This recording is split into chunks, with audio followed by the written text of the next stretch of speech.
Hi friends, welcome to life lesson channel.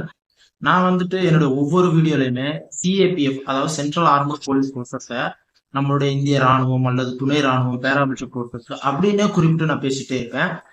அந்த விஷயம் பல பேர் கமெண்ட்ல, சார் இப்ப எல்லாம் சென்ட்ரல் போலீஸ் ஃபோர்ஸ் அது நம்ம ராணுவமே கிடையாது, துணை ராணுவம் கூட கிடையாது அப்படின்லாம் நிறைய கமெண்ட்ல சொல்றாங்க.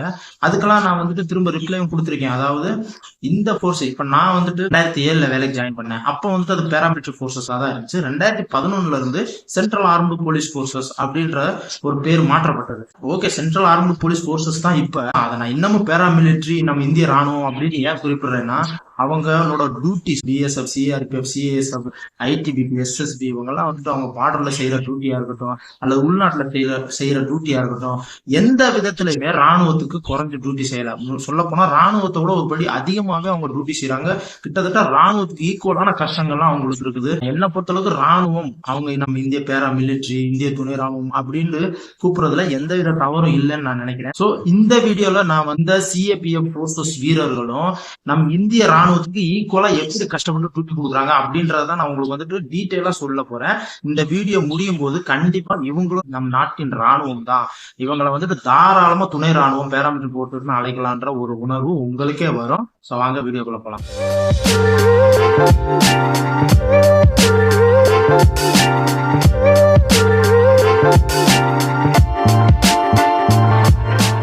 நம்ம இந்திய எல்லை பகுதியில, அதாவது இந்தோ திபெத்தியன் பார்டர்ல, இந்தியாவுக்கும் சைனாவுக்கும் இடையில உள்ள அந்த பார்டர்ல நம்ம இந்திய துணை ராணுவமான ஐடிபிபி எப்படி அங்க டியூட்டி கொடுக்குறாங்கன்றத ஒரு சின்ன வீடியோ கிளிப் நான் போடுறேன். அந்த வீடியோ எப்படி நம்ம இந்தியன் ஆர்மியும் அதோட சேர்த்து இந்த ஐடிபிபி போர்ஸும் டியூட்டி கொடுக்குறாங்க, அங்க ஒர்க் பண்றாங்க அப்படின்றத நீங்க இப்ப பாத்துட்டு வாங்க. அதுக்கப்புறம் அந்த வீடியோ வச்சு நம்ம டீட்டெயிலா பேசலாம். ये 23वीं वाहिनी के जवानों द्वारा यहाँ माना चौकी के पास में रेस्क्यू किया जा रहा है। रेस्क्यू में हवलदार समीर है और क्या नाम था, साहिर खान है, मुकेश यादव है और अपना हवलदार कुलदीप भी साथ में है और मैं कैमरामैन महेंद्र तो हुई साथ में।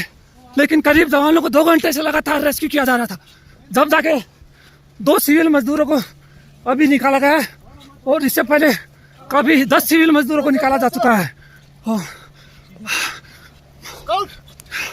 बर्फबारी बहुत ज़्यादा हो रही है और यहाँ पर विजुअलिटी भी बहुत कम है, इसकी वजह से कुछ दिखाई नहीं दे पा रहा है। आराम से हमारे 7 असम और गढ़वाल स्काउट और आईटीबीपी के प्लाटून ने मिलकर तकरीबन 10 आदमियों को कल शाम तक निकाला और आज सवेरे बाकी 2 और कंटेनर मिलने पर 14 आदमी और मिले। अभी तक उन 8 कंटेनर्स में से 3 कंटेनर्स नहीं मिल पाए हैं। अभी तक हमने 47 लोग निकाले हैं वहाँ से, उसमें 2 डेड बॉडी भी शामिल है। वहाँ पर प्रॉब्लम वेदर की है सबसे ज़्यादा। मौसम अभी जैसे आपने देखा अचानक बिगड़ सकता है।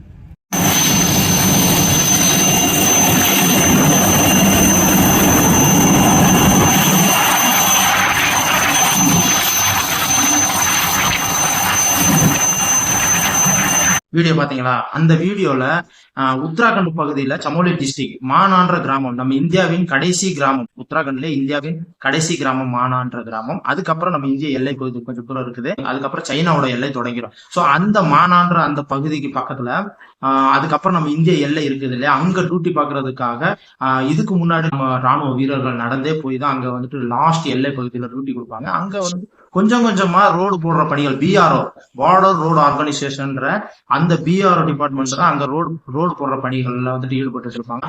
அந்த பிஆர்ஓ அந்த எல்லை பகுதியில ரோடு போட்டுட்டு இருக்கும் போது அந்த இடத்துல எவலான்ச் பனி சறுக்கல் ஏற்பட்டு அநேக பேர் அந்த எவலான்ச்ல சிக்கி விபத்துக்குள்ளா இருக்கிறாங்க. அதுல மீட்டும் பணியில நீங்க பாத்தீங்கன்னா கிட்டத்தட்ட ராணுவம் நம்ம இந்தியன் ஆர்மிக்கு ஈக்குவலா சொல்ல போனா அதுக்கு கூட மேல அந்த எல்லை பகுதிகளில் டியூட்டியில இருக்க ஐடிபிபி சோல்ஜர்ஸ், இந்தோ Tibetan border police forces soldiers, அவங்க எவ்வளவு ஈடுபாட்டோட அந்த எவலான்ச்ல சிக்கி அந்த விபத்துக்குள்ளானவங்களை எப்படி மீட் எடுக்கிறாங்கன்றத நீங்க பாத்துக்கிட்டு இருக்கீங்க. ஆல்ரெடி ஐஸ் கொட்டுன்னு கொட்டிட்டு இருக்குது. அந்ததையும் பொருட்படுத்தாம அவங்க டியூட்டியும் பார்த்துட்டு அவங்கள மீட்கும் பணியில அவங்க இருக்கிறாங்க. ஸோ இந்த வீடியோ தான் நீங்க பாத்துட்டு இருக்கீங்க. கிட்டத்தட்ட 50 பேருக்கு மேல விபத்துக்குள்ளா இருக்கிறாங்க. அதுல இப்ப வரைக்கும் 2-3 பேருக்கு மேல இறந்தும் போயிருக்காங்க. இன்னும் எத்தனை பேர் அதுல சிக்கி இறந்திருக்காங்கன்னு தெரியல. அது மீட்கும் பணி தான் அதுல நடந்துட்டு இருக்குது. சோ அந்த மீட்கும் பணியில ஐடிபிபி எவ்வளவு துரிதமா வேலை பார்த்துட்டு இருக்காங்கன்னு நீங்களே பாருங்க. இந்த ஒரு வீடியோவை நீங்க பாக்குறீங்க.